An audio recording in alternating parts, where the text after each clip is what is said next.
Amigos, ¿cómo les va? Espero que muy bien. Muchísimas gracias, de verdad que aprecio enormemente que sean tan gentiles en permitirme contar con su atención y su tiempo una vez más en este Platiquemos con Pepe Arenas.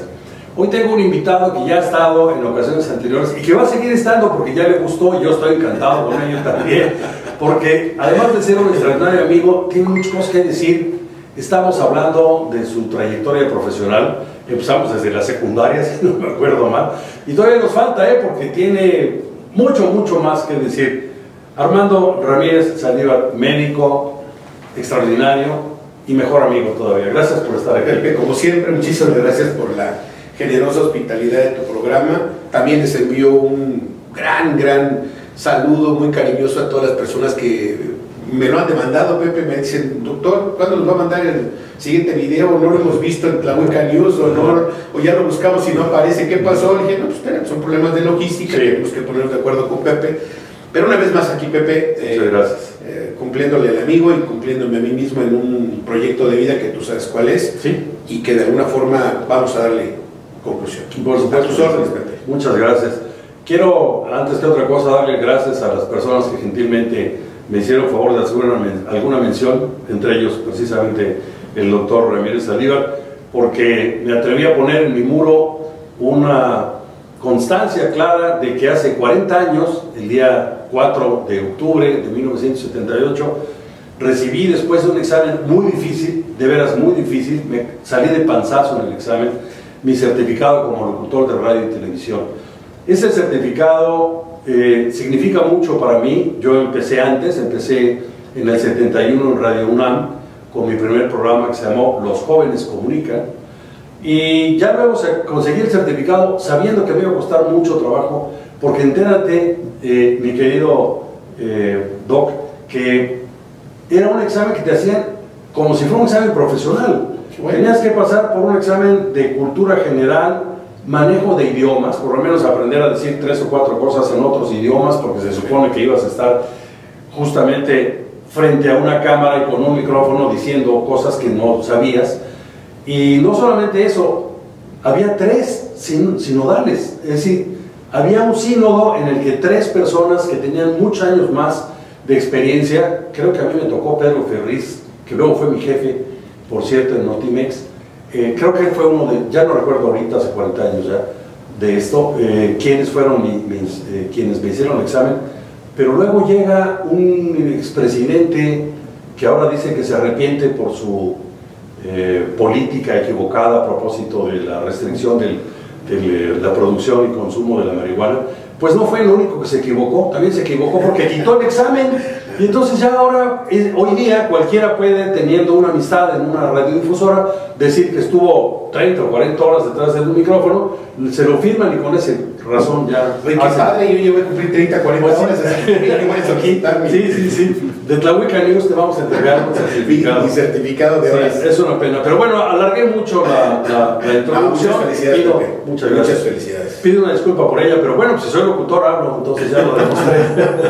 Gracias.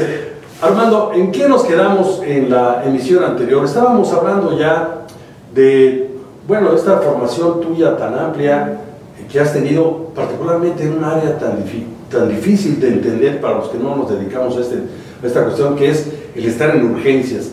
Pero antes que eso, estábamos en el proceso de descentralización de los servicios de salud que propició el presidente Miguel de la Madrid, 88-94, y que de alguna forma el doctor Guillermo Soberón Acevedo, que era el secretario de Salud, profundizó a los estados. Siendo gobernador del estado Antonio Riva Palacio López, instruyó a mí, que era director de planeación, y a la secretaria de Salud, que era la doctora Carmen Eugenia Galmán, que otra vez le mando un beso a mi jefa, a consolidar este proceso, que implica, y que es un tema de actualidad, ¿Por qué es un tema de actualidad? Porque el presidente electo de la República acaba de establecer un proceso de desconcentración de entidades del sector público federal, en este caso dependencias directas, de entidades que son organismos públicos descentralizados, como puede ser el caso de CAPUFE, y que de alguna forma es un tema de actualidad el que de alguna se desconcentren recursos materiales, financieros y humanos a ciertas regiones de la República.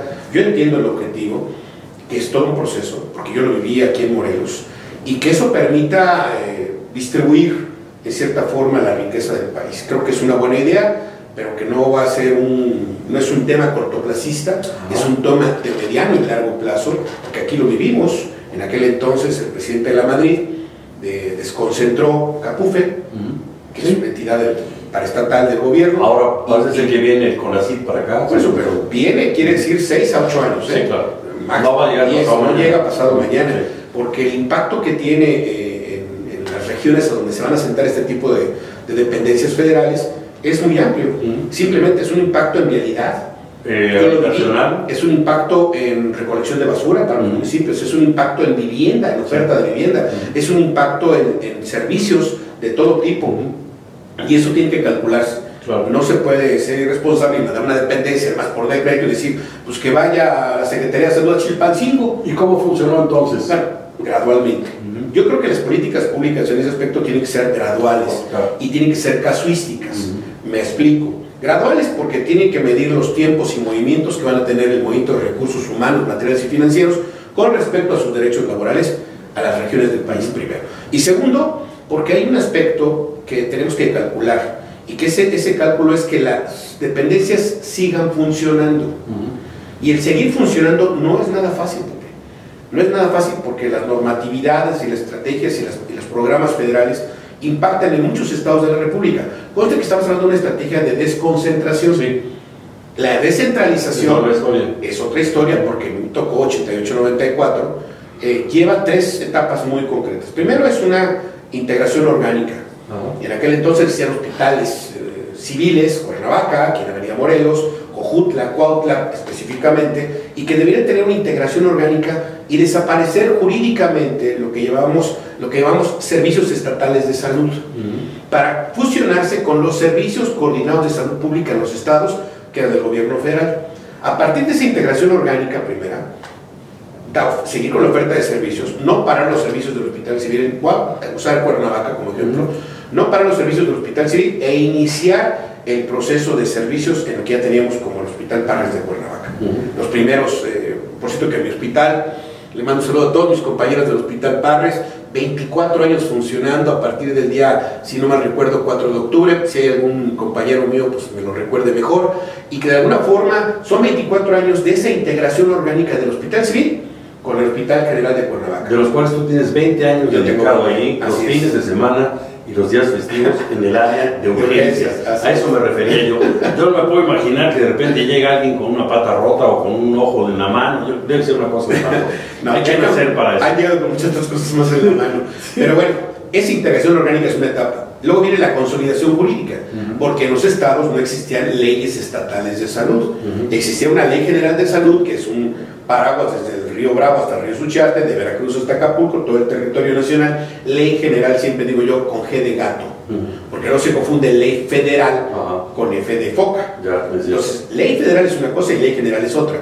La ley general tuvo que adecuarse en el estado de Morelos, en esa etapa también en el Congreso del Estado, y crearse un instrumento jurídico que se llama Ley Estatal de Salud. Entonces, integración orgánica, consolidación jurídica y luego viene lo más importante, integración programática. ¿Por qué? Porque la entidad que se formó por decreto aquí en el Estado, que en aquel entonces fue la Subsecretaría de Salud y Servicios Sociales para los trabajadores, para la población abierta en ese aspecto, y para los trabajadores del Estado que estaban en el Hospital Civil, de alguna forma vino a ser la líder del sector. Entonces, esa integración programática tuvo que ver con que ya hay una entidad sectorial que coordina los trabajos de ISSSTE, IMSS, DIF, SEDENA, PEMEX e iniciativa privada, hospitales y clínicas particulares.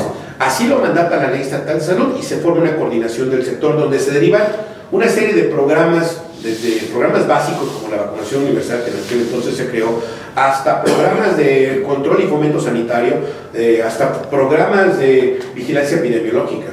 Yo creo que eso es uno de los aspectos difíciles de la descentralización que a nosotros nos tocó, pero que afortunadamente contamos con toda la voluntad política, en paz descanse el gobernador Riva Palacio, con todo el apoyo técnico y metodológico de la Secretaría de Salud a nivel nacional, estando el secretario de Salud, el doctor Guillermo Soberón, y el doctor Jesús Cumate siendo subsecretario de Salud.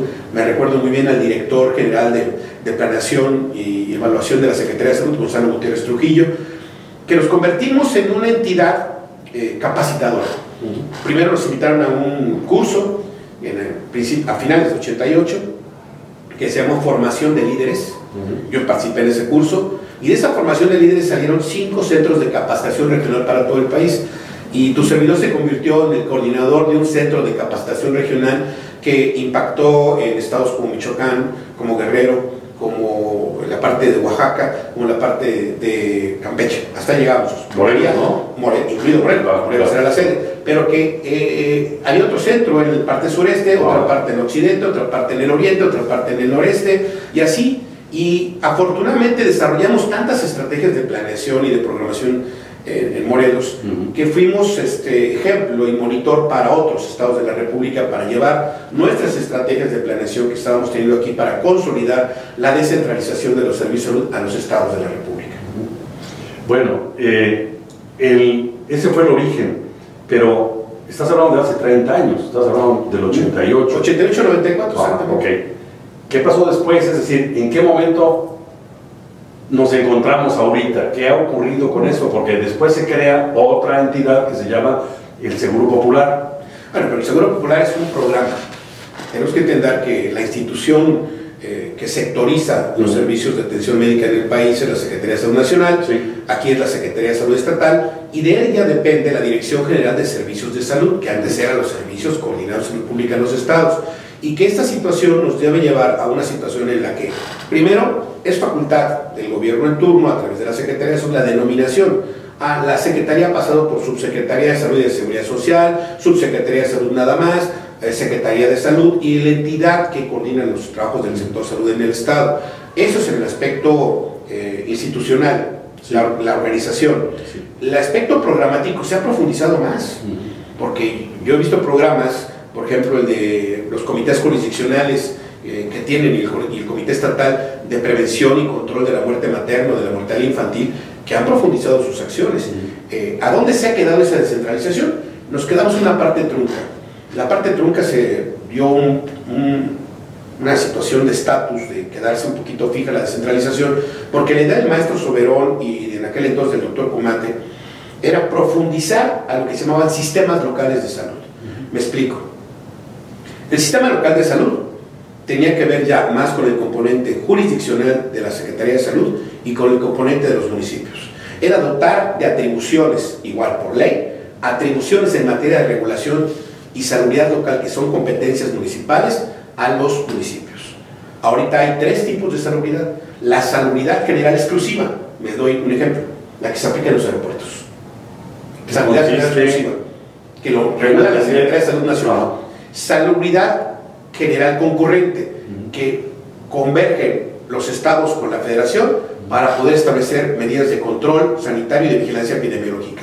Y salubridad local, y la salubridad local es estatal. Y luego vendría la salubridad local exclusiva que compete a los municipios. Por ejemplo, la vigilancia sanitaria de panteones, la vigilancia sanitaria del agua potable, la vigilancia sanitaria de la recolección de basura, la vigilancia sanitaria de los comercios fijos y semifijos, que bueno, vamos a partir de la realidad, no están adecuadamente regulados, de ninguna manera. Y eso nos hace que tengamos un impacto epidemiológico en 2 tipos de enfermedades. Primero, las enfermedades gastrointestinales siguen prevaleciendo en la morbilidad del estado de Morelos, las enfermedades diarreicas. ¿Por qué? Porque no hay un control sanitario de 2 cosas en los municipios: el agua y el control de alimentos y bebidas en la vía pública. En la vía pública, básicamente.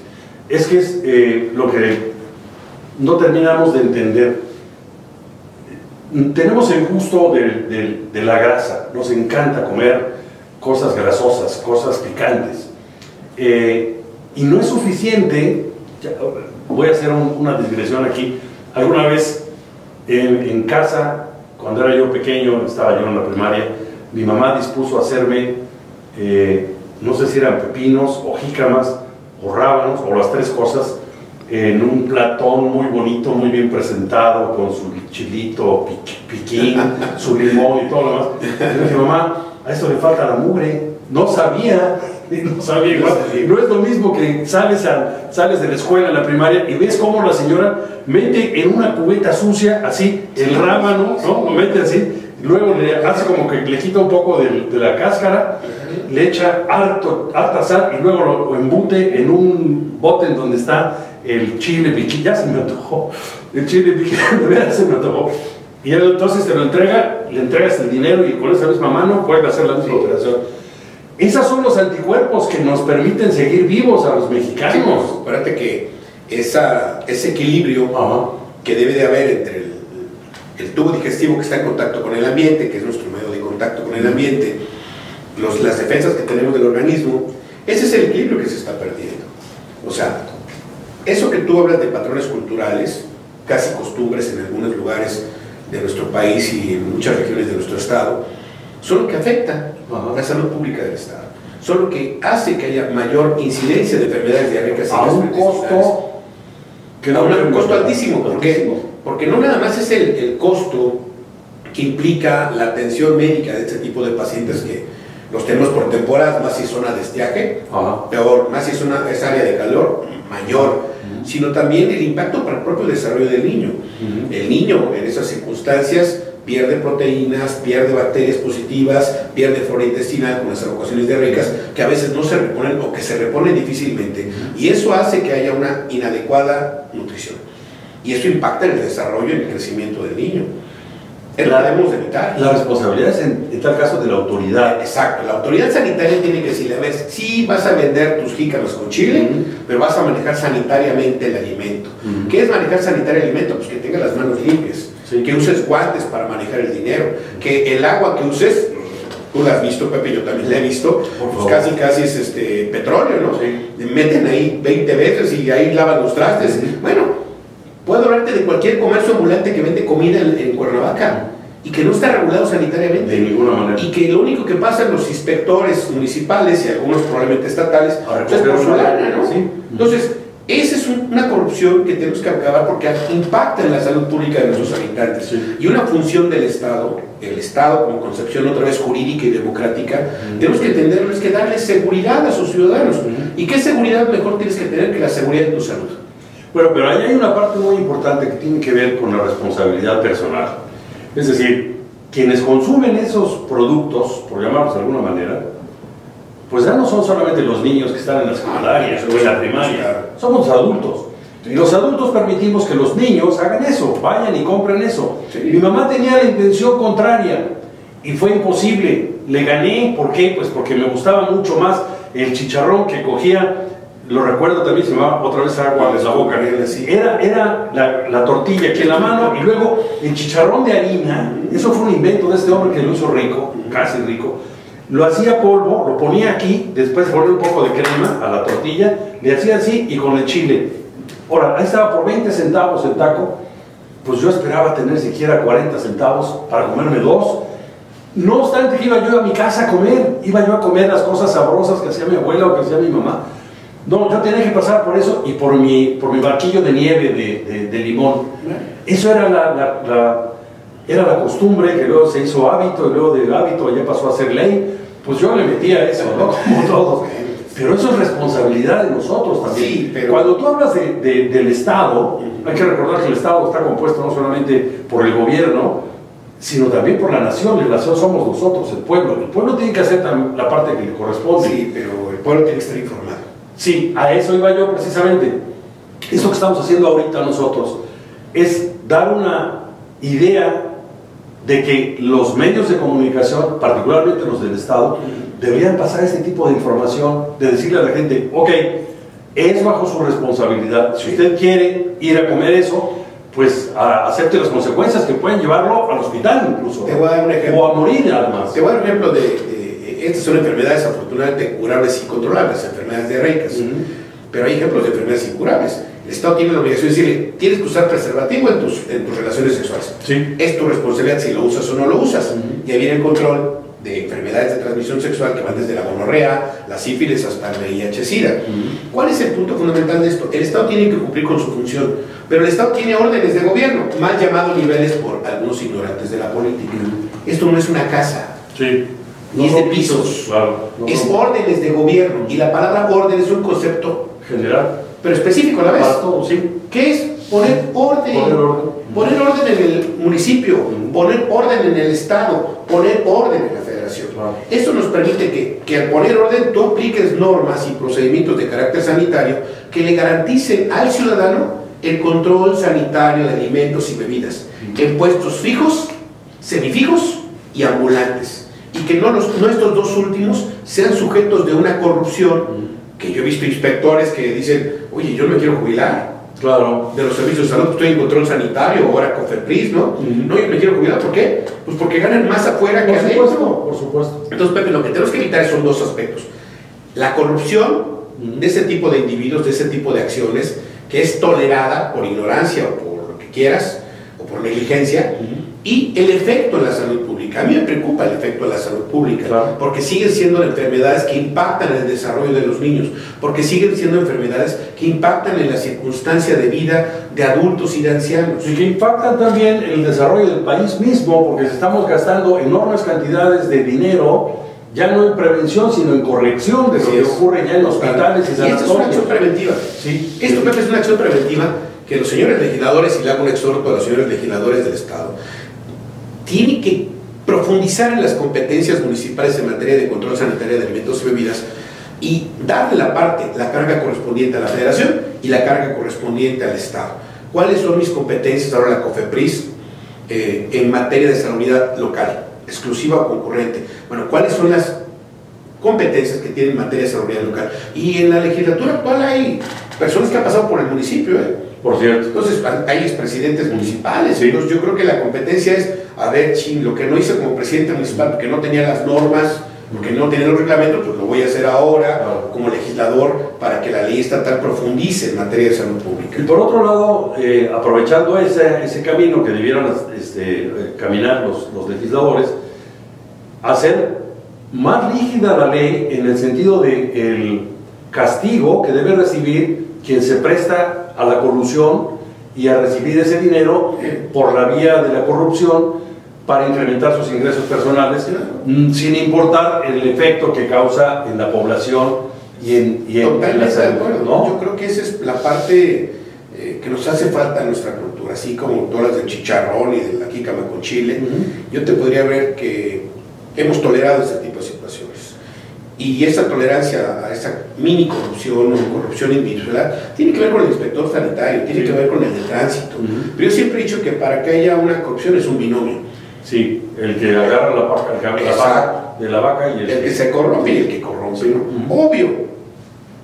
Si una persona que tiene una venta de alimentos al público, en lugar de inspeccionarla adecuadamente un inspector municipal o un inspector estatal, para darle normas y procedimientos en materia de prevención de enfermedades infectocontagiosas, como son los casos de las diarreas, infecciones gastrointestinales, llegue y dice, bueno, pues en lugar de que usted cumpla con estas normas, nada más aliviénese con una lana semanal o diaria cada vez que pase por aquí, pues la otra persona se le va por el camino fácil, ¿no? En lugar de decir, bueno, usted tiene que cumplir con estos requisitos sanitarios, que te juro, Pepe, que sí se puede, porque yo, siendo pasante de Servicio Social de Huitzilac, lo hice con las expendedoras de alimentos y bebidas en la vía pública enfrente de la presidencia municipal, y le mando, si es que está todavía con vida, un saludo muy afectuoso al expresidente municipal Antonio Segura Yáñez, que me permitió a mí, como médico pasante del Servicio Social, establecer una serie de medidas sanitarias con mis amigas, porque son mis amigas, las que expendían ahí alimentos y bebidas en la vía pública enfrente de la presidencia municipal, y que totalmente controlamos sanitariamente, pero aparte les dimos también otra imagen. Yo creo que sí se puede. Pero además de ello, y sumando a lo que tú dices, a ellos mismos les debe convenir cumplir con la ley, porque entonces van a vender más. Claro. Si yo voy a la esquina donde está doña Lupita vendiendo tacos de birria y me enfermo, lo voy a decir. Así es. Ni vaya con doña Lupita, porque vende unas porquerías. A ver, yo me acuerdo alguna vez haber llegado con dos de mis primos a un parque y hacer una broma que casi nos cuesta una golpiza de parte del vendedor. Cuando llegamos estaban vendiendo unas jícamas, no es cierto, unas piñas así amarillas preciosas, rebanaditas con su otra vez muy culinaria. Pero llega mi primo Eduardo, y dice, oiga, ¿a cómo las tifoideas? No, este hombre nos fue persiguiendo por todo el parque para darnos un... Lo ofendiste. Claro, se sintió ofendido. Pero era la verdad, estaba... Pero nadie le dijiste la verdad, totalmente. Claro. Por supuesto, caí con tifoidea en mi casa y perdí 8 kilos en menos de 15 días. Y eso por la tifoidea. Y era la de veras. Sí, claro que sí. Impactó en mi salud.